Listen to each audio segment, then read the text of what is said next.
disclosure. And we're going to be talking about sexual anti-aging and safe methods, how to boost energy and sexual performance in old age. Sexual dysfunction is multi-determined.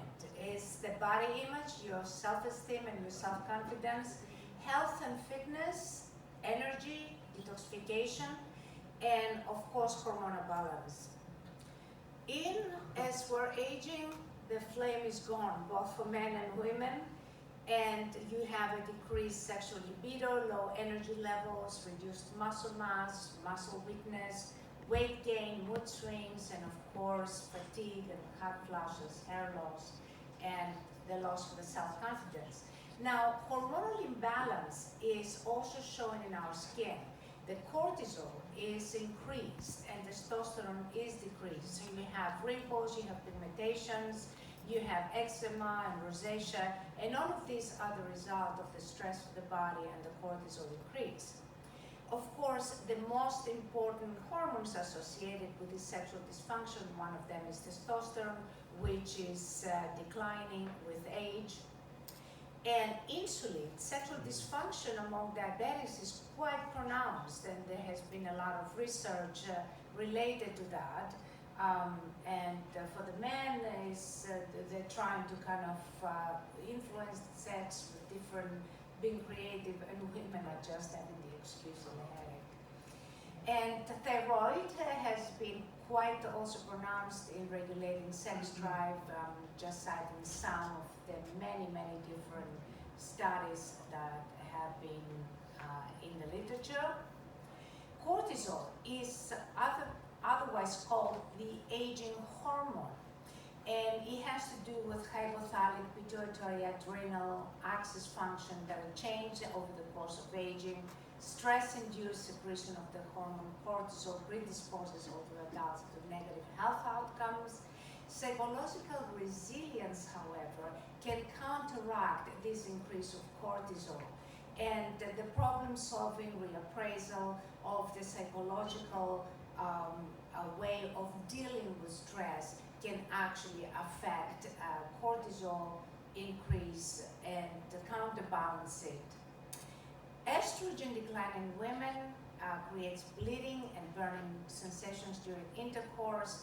There is a loss of subcutaneous tissue, edemus pubis, atrophy of the labia majora, shortening and loss of elasticity, etc. Collagen and elastic contact decreases by 50 to 30%. And the sexual dysfunction, actually the sexual desire, is mostly with women rather than men, and you can see in the diagrams of this study that it's primarily the women that basically having much less frequency in sexual intercourse than men as they're aging. Of course, bacterial vaginosis is a very important aspect of this, and basically leads to increased vaginal bacterial infections. And there is many different techniques that have been cited already: hormone replacement, lasers, radiofrequency, of course the surgery, and there is some newer techniques that are based on signaling and exercise. It's like a simulated exercise and signal repair. And all of these techniques report decreased dyspareunia, that means less pain during intercourse, and decreased vaginal laxity and incontinence. The signal simulated exercise and signal repair is also reporting enhanced sexual satisfaction. And I have some comments about the sexual satisfaction questionnaires.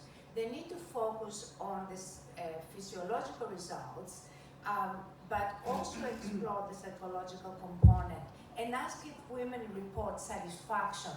And is that a result of relief? Or are the women actually trying to satisfy their partners, or are they trying to satisfy themselves? And I would like to give a message to all of you that women are waking up and they just want to satisfy themselves, especially in America, in Europe. not as much in Asia. In America and Europe, we have started changing this. So the doctors that are doing these procedures, they have to focus on the woman. Is the woman satisfied? And you need to look at incidence of orgasms. Now, effects of the hormonal replacement therapy has had a lot of problems because of breast cancer, cardiovascular disease that have been reported since 2002, and Alzheimer's disease and stroke. Sexual functioning and obesity are also related because, of course, if somebody is very fat, their sexuality is decreased, but also the testosterone goes up, and the cortisol is going on. Now, physical exercise and sexuality has been measured since 1996. Dr. Meston asked 15 women to bicycle for 20 minutes, and she found the vaginal pulse amplitude, the measure of sexual arousal. However, what eventually they found that there is too much exercise, it's actually not good for you. So Dr. Hackney found like the inverse U shape, that sex drive is low with no exercise, but it's also low with very strenuous exercise. And what happens is because cortisol and testosterone have an inverse relationship. So when the cortisol goes up, the testosterone goes down. And as if you're overtraining, you're over-exercising, what happens is that your cortisol increases and the testosterone decreases, and you end up in the same square one that you were before you started exercise, when it increases the weight you increase, and your mood is not as good, and also your sexual drive declines. And of course, because of the lactic acid, you have the acidosis that is a problem after exercise. So you have basically a dilemma in old age after 45. You cannot exercise, you got a big problem because your cortisol is higher and your testosterone lower. You exercise too much because you have to do that to get rid of your visceral fat, and then you end up back in square one of no exercise. And there is a signaling technology that started with the pacemaker and Jerry Pollock from London University, and there is a number now of research, clinical researchers and histology researchers that basically look at diabetes, they look at visceral fat reduction, they look at significant changes in cortisol, and increase. I'm going to talk about the studies more. So Dr. Lambert, for example, tested 14 diabetics for neuropathy patients, and with signaling technology, and reported repair of the diabetic wound, increased mobility, and pain relief. In 2012, we did a study with 19 subjects, 3 treatments weekly for 4 weeks, and we found a significant increase of T3, DHEA, which also increases bone density, and it's a significant decrease of visceral fat, and also an increase of muscle mass.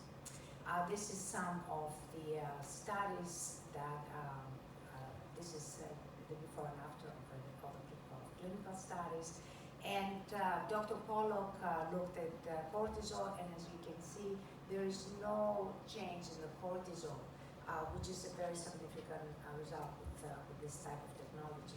Increased toxicity actually is a very important component.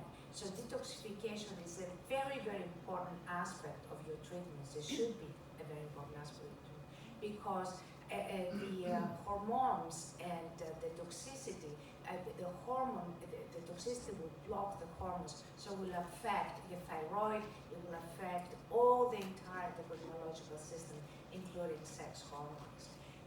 Another study that we did with microscopic study, we found that for some reason that we don't understand, there is a blood separation, and the blood separation obviously helps the detox, but also helps to improve the immune system. This is some studies on lymphatic drainage, just one treatment. Dr. Bernard, 2013, looked at primarily at sexual desire in women and how this technology can increase it, and increase self-confidence, feeling more attractive and basically less self-conscious. Dr. Pollock actually used this method for incontinence, and in 2006 he classified as a C class 2 specifically for incontinence. So and that's a very strenuous example. It's also FDA cleared. This is basically a more how it works. The disrupted communications in cells, basically creating what aging and all the dysfunction and all the protein and hormones. And at certain energies below thermal noise, for some reason the electrons open up the ion channels of the cells and create signal amplification that can help in a number of functions.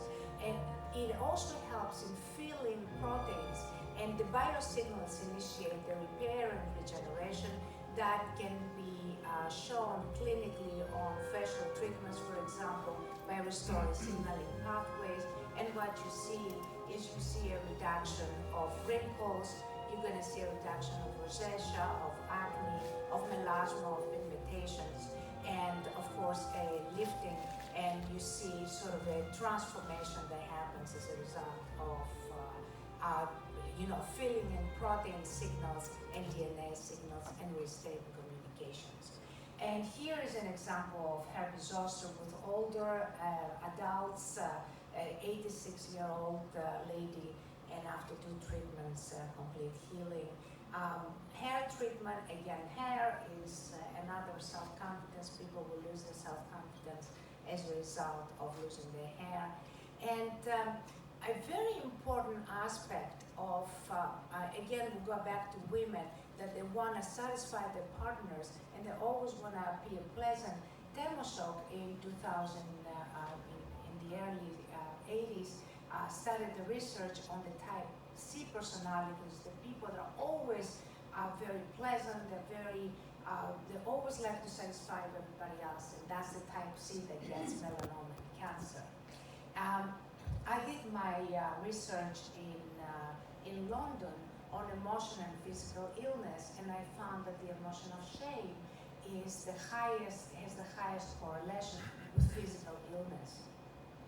So the focus of psychotherapy that is also very important for the aging process. Why? Because remember we said that resilience of psychological resilience can help cortisol and testosterone, your hormones. You can actually improve your physiological health through your psychological health. So the psychotherapy focus should increase on degrees of freedom, increased degrees of freedom, realistic approval of self and others, relief from shame, which is associated with physical illness, and grudges, and basically free yourself from the past and move on, and being introduced to yourself, understanding yourself, balanced appraisal of who you are, and assertiveness without aggression, and learning how to turn adversity into advantage. And thank you very much.